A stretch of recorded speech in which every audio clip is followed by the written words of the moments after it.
February 22nd, 2025, Denver, Colorado. It was a cold Saturday evening in Denver, Colorado, when Marcus Webb pulled his beat-up Honda Civic into the parking lot of the Harrington Tower, one of the most expensive high-rise buildings in the entire city. Marcus had been delivering pizzas for 7 years straight, ever since his wife passed away and left him alone to raise their 8-year-old daughter, Lily. If you believe in kindness, second chances, and the power of small moments to change lives, please like, comment, share, and subscribe to Kindness True Stories. Also, tell us in the comments, where in the world are you watching from? He never complained about the job. It paid the rent, kept food on the table, and most importantly, it let him bring Lily along on weekends, when school was out and he had no one to watch her. She would sit quietly in the passenger seat, doing her homework on a little clipboard she carried everywhere, humming songs to herself while her father navigated the busy streets of Denver. People who saw them together always said the same thing. That little girl had something special behind her eyes, something that made you stop and look twice. Marcus always smiled when people said that. He knew it better than anyone. Lily was not just smart. She was extraordinary. But the world had not found that out yet. That evening was about to change everything. Marcus grabbed the 2 large pepperoni pizzas from the back seat, told Lily to wait in the car, but Lily quietly unbuckled her seatbelt and said she needed to use the restroom. Marcus sighed, took her hand, and walked through the grand glass doors of Harrington Tower together. The lobby was enormous and intimidating, with marble floors that reflected the golden chandelier light above. A security guard pointed them toward the elevator and told Marcus the delivery was for the penthouse floor, Suite 3200. When they stepped off the elevator, Marcus was surprised to find the door to the suite already open and the sound of soft, classical music drifting into the hallway. Inside, a charity event was winding down. Wealthy businessmen and women in expensive suits were finishing their drinks and saying their goodbyes. In the center of the grand room sat a large antique chessboard on a mahogany table, the pieces still arranged mid-game. The man who had ordered the pizza was Richard Harrington himself, the 67-year-old CEO of Harrington Industries, a man worth over $4 billion. He was standing near the window talking on his phone, and he gestured to his assistant to handle the delivery. Marcus set the pizzas down on the kitchen counter and was about to leave when he realized Lily was no longer beside him. His heart jumped. He turned around and spotted her immediately.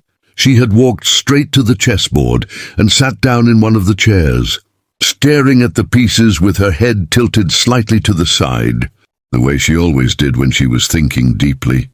One of the guests noticed her and nudged another. A few people in the room turned to look. Marcus rushed over and whispered, "Lily, sweetheart, we have to go. You cannot sit there." But before he could take her hand, Richard Harrington ended his phone call and walked over, expecting to tell the child to move along. Instead, he stopped. He looked at the board. Then he looked at Lily. Then he looked at the board again. Lily had reached out with her small hand and moved a single white knight. It was not a random move. It was the exact move that every grandmaster, chess coach in the world would have identified as the only correct response to the complicated position on the board, a position that Harrington himself had been stuck on for 40 minutes against his business partner before the game was interrupted. Harrington slowly pulled out the chair across from her and sat down. The entire room went quiet. His assistant started to say something, but Harrington raised one hand and silenced her without even looking up. He moved a piece. Lily moved a piece. He moved again.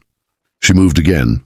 Within 11 moves, Lily had placed Harrington in an inescapable checkmate so elegant and precise that 2 guests who were themselves ranked chess players literally put down their glasses and walked closer to see if they were reading the board correctly. One of them, a man named Gerald Foster, who had competed in national tournaments for 30 years, covered his mouth with his hand and whispered, "I have never seen a combination like that played in real time by anyone, let alone a child."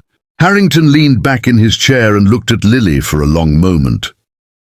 "How old are you?" he asked. 8, Lily said simply. "Who taught you to play?" She looked across the room at her father, who was standing frozen near the kitchen counter, holding his delivery bag and barely breathing. "My dad taught me the pieces," she said, "but I figured out the rest from library books." Harrington stood up, walked directly to Marcus, and extended his hand. Marcus shook it, confused and overwhelmed. Harrington said, "Mr. Webb, I run a foundation that funds gifted children through full academic scholarships, private coaching and university placement. I would like your permission to enroll your daughter immediately, fully funded at no cost to you, for as long as she wishes to pursue her education." Marcus could not speak. His eyes filled with tears. Lily walked over and took her father's hand and looked up at Harrington and said, "My dad works very hard. He deserves something too." Harrington smiled, the kind of smile that had not crossed his face in years. He looked at his assistant and said, "Get HR on the phone Monday morning. I want to discuss a logistics management position." 2 days later, Marcus Webb handed in his final pizza delivery and started a new chapter. And Lily Webb, the little girl who once did her homework on a clipboard in a beat-up Honda Civic, became the youngest student ever accepted into Harrington Foundation's elite academic program. Denver would never forget the night a chessboard changed 2 lives forever.